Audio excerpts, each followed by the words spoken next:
400 પારના લક્ષ્યાંકની પ્રથમ જીત છે આ ચૂંટણી પહેલા ભાજપની સૌથી મોટી જીત પાટીલે ગણાવી છે। કોંગ્રેસે ઉમેદવારના અપહરણનો ડ્રામા કર્યો હોવાની વાત પણ પાટીલે કરી છે।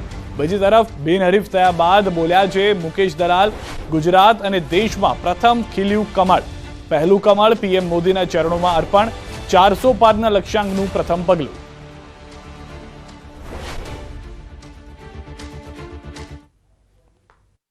सूरत कलेक्टर श्री द्वारा श्री मुकेश भाई दलाल जे 24 सूरत लोकसभा उम्मीदवार था एमने बिनहरीफ चूंटायेला जाहिर कर्या छे। इलेक्शन पहला जे रीते कांग्रेसे ड्रामा कर्यो, पहलो आक्षेप कर्यो कि एमना जे उम्मीदवारना टेकेदारो था एमनुं अपहरण थयुं छे। उम्मीदवारे पोते ए वातનું ખંડન કર્યું। સુરતની આ લોકસભાની સીટ એ 400 પારનો ભારતીય જનતા પાર્ટીનો જે લક્ષ્યાંક છે એની આ પહેલી જીત છે। ગુજરાતમાં અને દેશમાં પહેલું કમળ ખીલ્યું છે તે હું આદરણીય વડાપ્રધાન શ્રી નરેન્દ્રભાઈ મોદી સાહેબના કમળ ચરણોમાં અર્પણ કરું છું। આ જે જીત છે नरेंद्र भाई मोदी साहब जो लक्ष्यांक है अब के बाद 400 पार ते दिशा में पहलू कदम है, फर्स्ट स्टेप है। मुकेश दलाल ने अपाયું જીતનું સર્ટિફિકેટ। સુરત કલેક્ટરે આપ્યું છે જીતનું સર્ટિફિકેટ। સર્ટિફિકેટ મળ્યા બાદ મુકેશ દલાલે વહેંચી છે મીઠાઈ। આપને જણાવી દઈએ કે તેઓ બિનહરીફ થઈ ગયા છે, જેને લઈને સર્ટિફિકેટ ચૂંટણી અધિકારી તરફથી આપવાનું હોય છે, જે છે સુરતના કલેક્ટર। દ્રશ્યોમાં પણ આપ જોઈ રહ્યા છો, ગુજરાતના ઇતિહાસમાં ભાજપનો ઉમેદવાર બિનહરીફ પ્યારેલાલ ભારતીએ ફોર્મ પરત ખેંચતા જ ચિત્ર સ્પષ્ટ થઈ ગયું। ભાજપના મુકેશ દલાલ લડ્યા વગર વિજેતા બની ગયા। કુંભાણીના ફોર્મ રદ બાદ અપક્ષો પણ મેદાનથી હટી ગયા।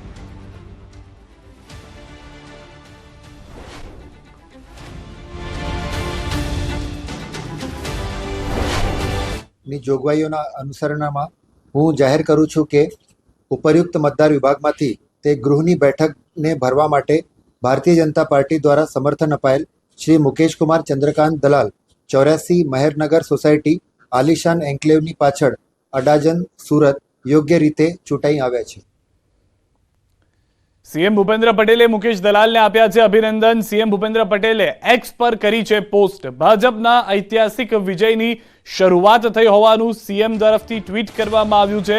તેઓએ ટ્વીટ કરી અને મુકેશ દલાલને અભિનંદન આપ્યા છે। સુરત લોકસભા બેઠકના ઉમેદવાર શ્રી મુકેશભાઈ દલાલને બિનહરીફ ચૂંટાવા બદલ હાર્દિક શુભકામનાઓ, અભિનંદન સહ શુભકામનાઓ। લોકસભા ચૂંટણીમાં ગુજરાત સહિત સમગ્ર ભારતમાં ભારતીય જનતા પાર્ટી ઐતિહાસિક વિજયની શરૂઆત છે। ગુજરાતની તમામ 26 બેઠકો પર ભાજપના જ પ્રચંડ વિજય કમળ ખીલવા અને માનનીય મોદીજીના સાથ મળશે તેવી વાત કરી છે।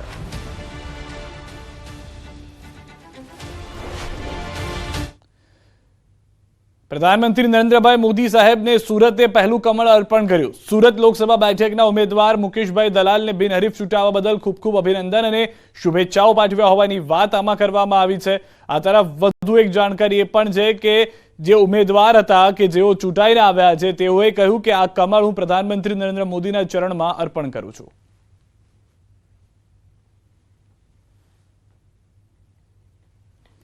તો ભાજપ નેતા હિતેન્દ્ર પટેલે કોંગ્રેસ પર ચૂંટણી લડતા પહેલા શીખવાની વાત કરી। સુરત બેઠક છે જેમાં કોંગ્રેસના ઉમેદવારની ડિપોઝિટ ડૂલ કરવાનો અમને તક એમનો મોકો ઓછો થયો છે, પણ કોંગ્રેસ પાર્ટીની આ નિષ્ફળતા છે। સમયસર ઉમેદવારો આપવા, એના ફોર્મ ભરાવવાની વિધિ કરવી, એની લીગલ ટીમ એમાં લાગે અને મેન્ડેટ સમયસર આપે અને ચકાસણી કરાવે, મને લાગે છે કે કોંગ્રેસ પાર્ટી એમાં નિષ્ફળ ગઈ છે। ઉમેદવારને લીગલ સપોર્ટ આપવામાં, એના ટેકેદારો નક્કી કરવામાં, ચૂંટણી પંચની હાજરીમાં, એના ચૂંટણી અધિકારીની હાજરીમાં એની સહીઓ લેવામાં અથવા એક કરતાં વધારે ડમી ફોર્મ ભરાવવામાં, તો એની નિષ્ફળતા છે। અને નિષ્ફળતાથી કોંગ્રેસ પાર્ટીના અધ્યક્ષ શ્રી શક્તિસિંહજીએ તાત્કાલિક અસરથી રાજીનામું આપવું જોઈએ અને કોંગ્રેસ પાર્ટીના પ્રવક્તાઓને શીખ આપવી જોઈએ કે આપણો દોષ છે, આપણી નિષ્ફળતા છે, એના માટે ભાજપ પર આક્ષેપ કરવાનું બંધ કરે, એ પોતે આત્મમંથન કરે અને ફરીથી ભૂતકાળમાં જેમ એમના હાથમાંથી કોઈ મેન્ડેટ લઈને ભાગી ગયું હતું એવું ન થાય એની ચિંતા કરે. ખાસ કરીને હવે જ્યારે બિનહરીફ વિજેતા જાહેર થયા છે, અનેક આક્ષેપો પણ થઈ રહ્યા છે અને થશે પણ ખરી કે જોડતોડની રાજનીતિ છે.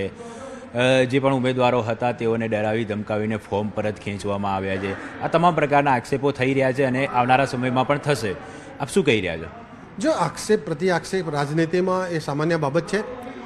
ગુજરાતની જનતાને ખબર છે કે ભારતમાં ચૂંટણી પંચ નિષ્પક્ષ રીતે ચૂંટણી કરાવવામાં માહિર છે અને સમગ્ર દેશમાં પણ 2014થી તમામ અનિયમિતતાઓથી પર રહી અને નિષ્પક્ષ ફેર એન્ડ ફ્રી ઇલેક્શન થાય એવી વ્યવસ્થા આદરણીય નરેન્દ્રભાઈ મોદી સાહેબના નેતૃત્વમાં આવ્યા પછી ચૂંટણી પંચને જે સ્વાયત્તતા આપી છે એ પ્રમાણે ચૂંટણી પંચ કરી રહ્યું છે.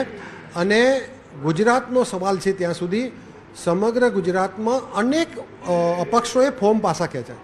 દેશમાં પણ અનેક અપક્ષ, ધારો કે શરૂઆતમાં ઉમેદવારો ફોર્મ ભરતા હોય પણ કોઈ મિત્ર, કોઈ સગા અથવા કોઈના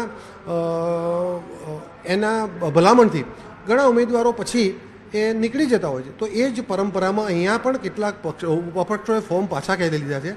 ક્યાંક કોંગ્રેસના આગેવાનો મનોમંથન કરવાને બદલે પોતાની નિષ્ફળતા છુપાવવા માટે ભારતીય જનતા પાર્ટી પર આક્ષેપ કરે છે. ત્યારે મને લાગે છે કે એમણે પોતે લાજવાને બદલે ગાજે છે કે જે લોકો માત્ર ફોર્મ ભરાવવામાં ઉણા ઉતર્યા છે, ટેકેદારો નક્કી કરવામાં ઉણા ઉતર્યા છે કે ફોર્મની ચકાસણી કરવામાં ઉણા ઉતર્યા છે, પૂરતા પ્રમાણમાં ડમી ઉમેદવારોના ફોર્મના સેટ આપવામાં ઉણા ઉતર્યા છે. નિલેશભાઈએ પણ એક કરતાં વધારે ફોર્મ ભરવાની આવશ્યકતા હતી, એના ડમી ઉમેદવારે પણ એક કરતાં વધારે ફોર્મ ભરવાની આવશ્યકતા હતી, એક કરતાં વધારે ટેકેદારો રાખવાની આવશ્યકતા હતી, ટેકેદારો પાર્ટીના નીવડેલા કાર્યકર્તાઓ રાખવાની આવશ્યકતા હતી. આ બધી તકેદારી રાખવામાં એ ઉણે ઉતરી છે અને જે ઘટનાક્રમ બન્યો છે ચૂંટણી પંચની નિગરાણીમાં બન્યો છે અને તેમ છતાં એની ઉપર ન્યાયતંત્ર છે. જે લોકો વર્ષોથી રામ મંદિરની સુનાવણી રોકાવવા માટે વકીલોની ફોજ રોકી શકતા હતા, કૃષિ કાયદાઓ રોકાવવા માટે વકીલોની ફોજ રોકી હતી, સિટીઝન એમેન્ડમેન્ટ એક્ટ જેવો રાષ્ટ્રનો કાયદો રોકવા માટે જેમને પ્રયાસ કર્યો હતો, કે નર્મદા યોજનાના ડેમના દરવાજા બંધ કરવા માટે આખા 2 ડઝન જેટલા વકીલો સુપ્રીમ કોર્ટમાં ઊભા રાખી શકતા હતા. એ લોકોએ અહીંયા સારી રીતે ફોર્મ ભરાય ને એની પણ ચિંતા કરવાની આવશ્યકતા હતી. કોંગ્રેસ પાર્ટીએ ગુજરાતમાં નામશેષ થવા જઈ રહી છે, એનો જમાદાર ગુમાવી દીધો છે. તો હવે એને ફરીથી નવેસરથી શરૂઆત કરવી હોય ને તો ફોર્મ ભરવાની એક ગેમ આવે છે, મેન્ડેટ રમવાની ગેમ છે અને એને શીખવાની આવશ્યકતા છે. પંચમહાલ અને સુરતમાં ઉમેદવારી પરત ખેંચવા મુદ્દે નિવેદન. આજે સવારથી પ્યારેલાલનો સંપર્ક કરવાનો પ્રયાસ કરી રહ્યા હતા. સવારથી પ્યારેલાલ સાથે કોઈ પ્રકારનો સંપર્ક થઈ શક્યો નથી. આજે પણ ગુજરાતના તમામ 26 ઉમેદવારોની બેઠક અમે બોલાવી હતી. અમારા સુરત જિલ્લા પ્રમુખે પ્યારેલાલે ફોર્મ પરત ખેંચતા હોવાની જાણ પ્રદેશ નેતૃત્વને કરી હતી. અમારા પ્રભારીના વડોદરા ખાતેના નિવાસસ્થાને પણ પોલીસે દારૂ હોવાનું બહાનું બતાવી સર્ચ કર્યું હતું. ભાજપ ઉમેદવારોને ધમકી આપી રહ્યું છે.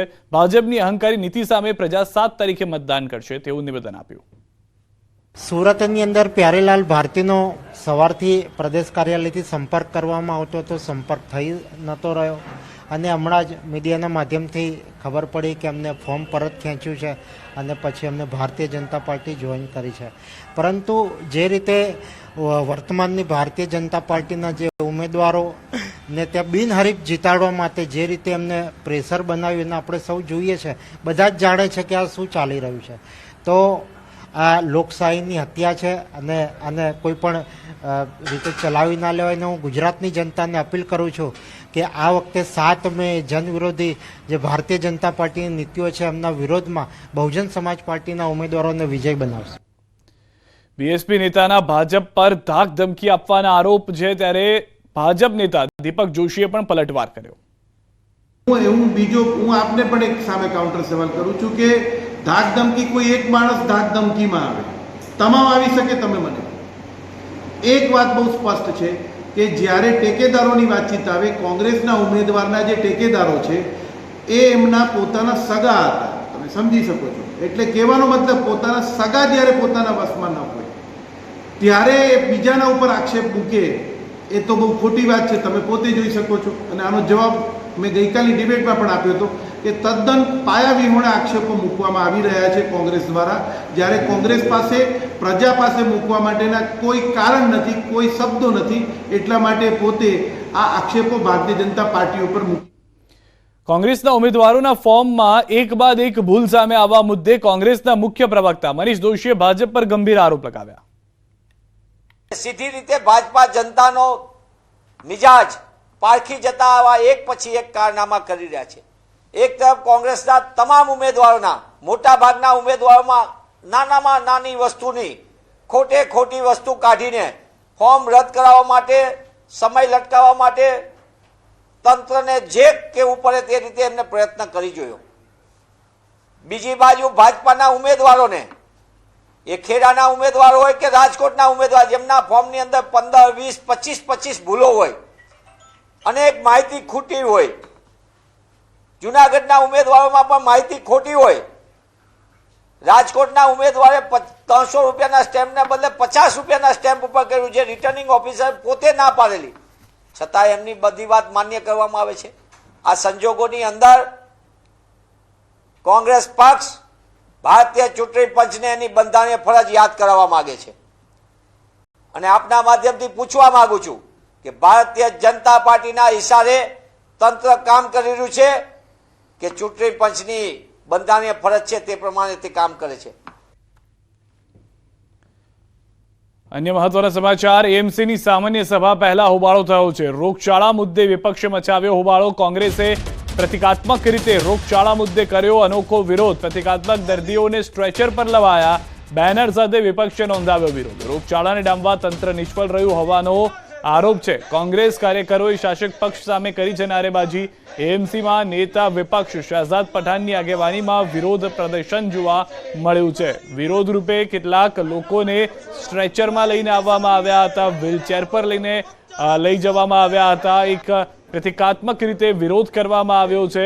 શહેજાદ ખાન પઠાણની આગેવાનીમાં વિરોધ કર્યો છે કોંગ્રેસે એએમસીમાં. कहीं ना कहीं अहमदाबाद शहर में सरकारी अस्पताल हो या प्राइवेट अस्पताल हो, पानी जन्य रोगों के कारण हजारों लोग पेशेंट है, कहीं ना कहीं हजारों लोग अहमदाबाद शहर के अस्पतालों में भर्ती है. आज इसी मुद्दे को लेकर कांग्रेस पार्टी सामान्य सभा के पहले तमाम कॉरपोरेटरों के साथ अपना विरोध दर्ज कर रही है कि भारतीय जनता पार्टी के राज में अहमदाबाद शहर स्वस्थ और स्वच्छ तो नहीं हुआ, लेकिन बीमार जरूर होता जा रहा है. કચ્છથી સમાચાર. ચૂંટણી પહેલા ભાજપનું ઓપરેશન લોટસ. એસસી સમાજના આગેવાન નરેશ મહેશ્વરી ભાજપમાં જોડાયા. દલિત અધિકાર મંચના પૂર્વ પ્રમુખ ભાજપમાં જોડાયા. નરેશ મહેશ્વરી સમર્થકો સાથે જોડાયા ભાજપમાં. મુખ્યમંત્રીએ ખેસ પહેરાવી ભાજપમાં આવકાર્યા. કચ્છ અનુસૂચિત જાતિ માટે અનામત બેઠક પર ચૂંટણી પહેલા ભાજપનું મોટું ઓપરેશન.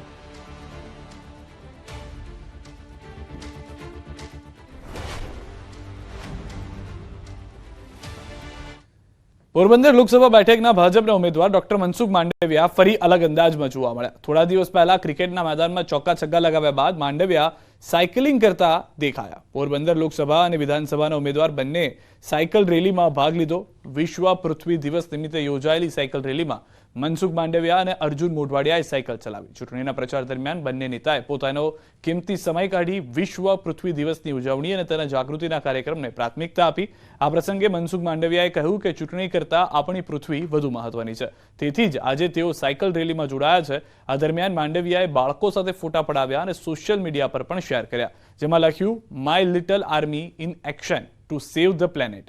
ડોક્ટર મનસુખ માંડવિયા પહેલાથી જ પૃથ્વીના સંરક્ષણ માટે સક્રિય છે.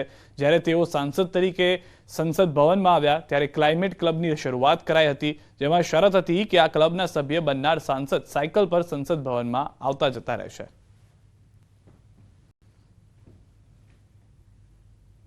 સાયકલિંગથી 3 સંદેશ જાય છે.